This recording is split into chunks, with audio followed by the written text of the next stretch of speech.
Dans cette vidéo, je vais te présenter les 10 choses qui ruinent ton sommeil. Si tu fais des insomnies tous les soirs ou que tu mets plus de 15 minutes allongé dans ton lit à avoir du mal à dormir, ce n'est pas normal et je vais te présenter le guide ultime des choses à ne pas faire pour pouvoir t'endormir beaucoup plus rapidement. Au cours des dernières années, j'ai fait de mon sommeil une priorité, je trouve ça hyper important et du coup j'ai regardé énormément de vidéos, de recherches, de podcasts sur le sujet pour me renseigner au maximum et tous ces conseils-là, je vais te les restituer dans cette vidéo. Tout d'abord, toutes les recherches, elles s'accordent. Le sommeil, c'est hyper important pour ta bonne santé en général et ta forme physique. Et 90% des gens qui ne dorment pas assez vont avoir des conséquences dans leur vie plus tard ou même en ont déjà maintenant et ne s'en rendent pas compte. La dette de sommeil, c'est vraiment quelque chose d'hyper important. Un bon sommeil, ça va vraiment te permettre de réaliser plus efficacement tous tes objectifs.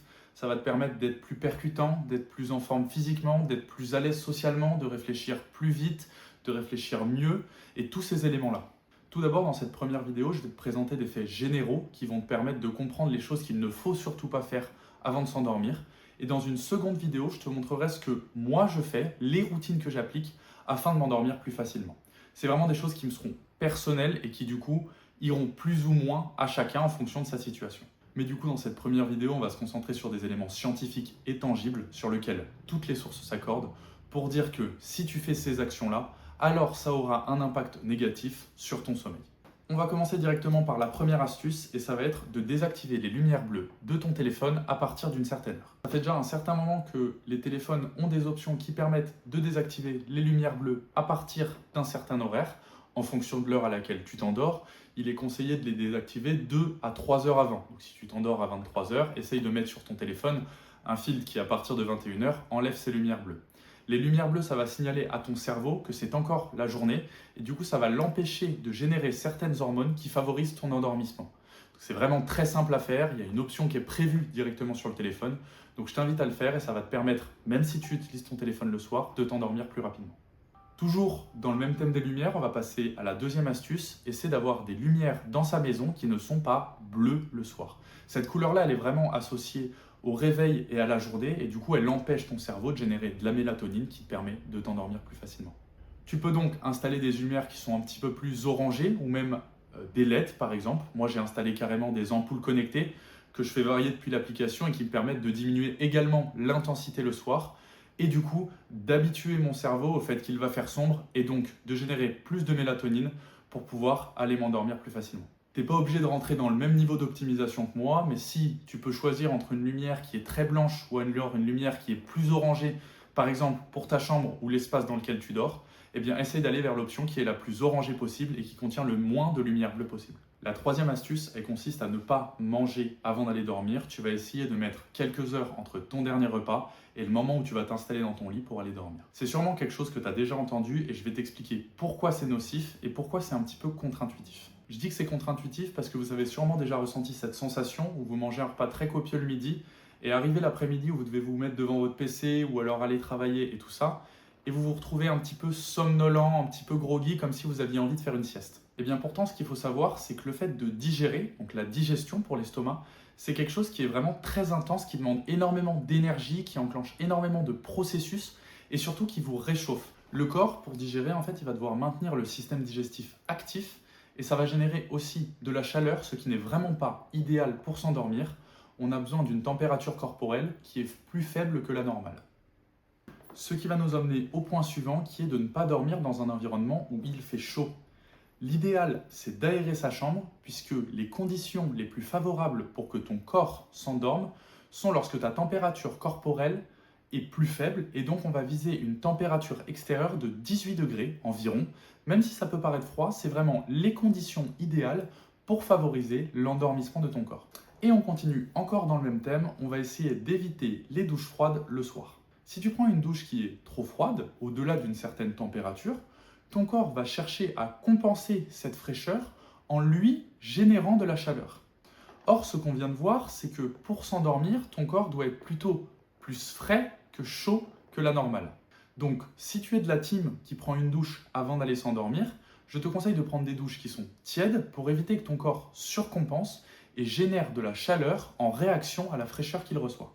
La sixième, c'est sûrement quelque chose que tu as déjà entendu, c'est de ne pas faire d'exercice avant d'aller dormir et je vais t'expliquer pourquoi. C'est déconseillé parce que lorsque vous faites de l'exercice, vos muscles vont se gonfler sous l'effet du sang qui afflue à l'intérieur. Et du coup, vous allez tout simplement déjà générer plus de chaleur, puisque lorsque le sang circule plus vite, ça augmente votre chaleur corporelle, ce qui, comme on l'a vu, n'est pas du tout bénéfique. Et ça va mettre plusieurs heures à redescendre. En général, c'est 2 à 6 heures pour un être humain normal, le temps que le système lymphatique, il évacue les fluides qui sont en trop. Donc si vous voulez faire du sport avant de dormir, évitez tout ce qui est cardio, évitez tout ce qui est musculaire et privilégiez des sports qui sont vraiment très très simples, comme par exemple de la marche ou des étirements légers qui vont vous aider à calmer aussi votre respiration.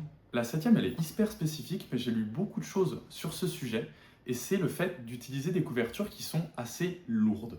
Le fait d'avoir quelque chose qui nous appuie dessus, en fait, sur notre peau, ça va stimuler la production d'endorphines et de dopamine, comme le ferait la présence d'un autre être humain qui, par exemple, nous appuyait sur la peau, et du coup, ces deux hormones elles vont favoriser notre endormissement. C'est hyper intéressant et hyper spécifique, j'ai jamais essayé, mais si jamais vous avez déjà essayé, n'hésitez pas à me le dire, je suis vraiment curieux. La huitième astuce, elle me vient de Brian Johnson et je sais qu'elle est très efficace. C'est le fait d'utiliser sa chambre uniquement dans le but de dormir. Le lit ne doit pas être un endroit de détente où vous scrollez ou où vous passez une majorité de la journée. Si vous faites ça, en fait, votre corps va s'habituer à être dans le lit et il va associer l'environnement autour de lui, le fait d'être allongé, au fait que ça puisse être l'après-midi et pas seulement la nuit. Ce qui fait que lorsque vous allez vous mettre dans votre lit le soir, votre cerveau ne va pas forcément interpréter ce moment comme étant le moment de s'endormir. Il ne va pas savoir si c'est l'après-midi, le matin, si par exemple vous restez le matin dans votre lit pour scroller, et du coup il ne va pas forcément favoriser la production des hormones qui lui permettent de s'endormir. Je sais que c'est pas forcément possible pour tout le monde cette astuce, il y en a qui vivent dans des studios ou alors qui n'ont pas de canapé par exemple pour s'asseoir pendant la journée.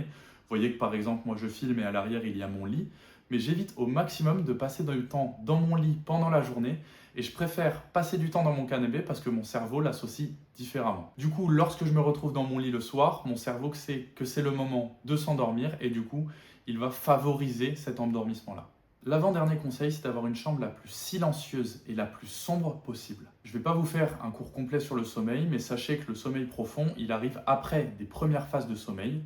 Et si il est cassé, entre guillemets, on est obligé de refaire une autre phase entière, un autre cycle entier avant d'arriver à cette phase de sommeil profond. Donc si vous cassez cette phase de sommeil profond, vous êtes obligé de passer par l'entièreté du cycle afin de re-arriver dans cette phase pendant laquelle votre cerveau se repose vraiment, votre corps se régénère et vous produisez les bonnes hormones nécessaires au bon fonctionnement de votre corps. C'est pour ça que c'est nécessaire d'optimiser au maximum l'endroit dans lequel vous allez dormir pour qu'il y ait le moins de distractions possible. C'est pour ça que si vous pouvez investir par exemple dans des volets occultants, ou alors dans un masque pour la nuit, ou alors dans des boules qui ou alors dans quelque chose pour cacher la lumière en bas de la porte lorsque par exemple des gens allument la lumière dans le couloir et que ça vous réveille, eh bien c'est hyper important pour pouvoir dormir plus profondément et donc mieux récupérer. Entre quelqu'un qui dort 6 heures avec un sommeil vraiment réparateur et quelqu'un qui dort 6 heures intercoupé où il se fait réveiller toutes les 5 minutes et tout ça, c'est vraiment pas le même résultat. Et la dernière chose à ne pas faire, c'est de ne surtout pas utiliser son téléphone le soir. Finalement, nos parents, ils avaient un petit peu raison en nous disant que tous ces malheurs qui nous arrivaient, c'était à cause de notre téléphone.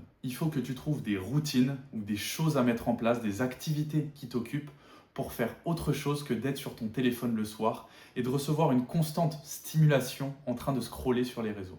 Il faut que ton cerveau arrive à se désactiver, à se déconnecter et à s'éteindre petit à petit. Et si tu lui mets constamment de nouvelles sources de stimulation sur les réseaux sociaux, il n'y arrivera pas. C'est ce qui fait que tu rumines autant le soir et que tu réfléchis autant et que tu as l'impression d'être hyper actif et de ne pas être fatigué. Dans la prochaine vidéo, je vais te montrer toutes les routines que moi j'ai mis en place et qui me permettent de ne pas être sur mon téléphone dans les 1 à 2 heures qui précèdent mon endormissement. Bien sûr, le but unique de ces routines, c'est pas seulement de ne pas être sur mon téléphone, il y a aussi des bienfaits qui sont psychologiques, psychiques ou émotionnels, mais ça me permet vraiment de diminuer mon énergie petit à petit pour pouvoir m'endormir plus facilement lorsque je me mets dans mon lit et que je ne pense plus à rien. Si tu as aimé cette vidéo et que tu as appris des choses, n'hésite pas à t'abonner ou à lâcher un like, ça me fera plaisir. Merci beaucoup.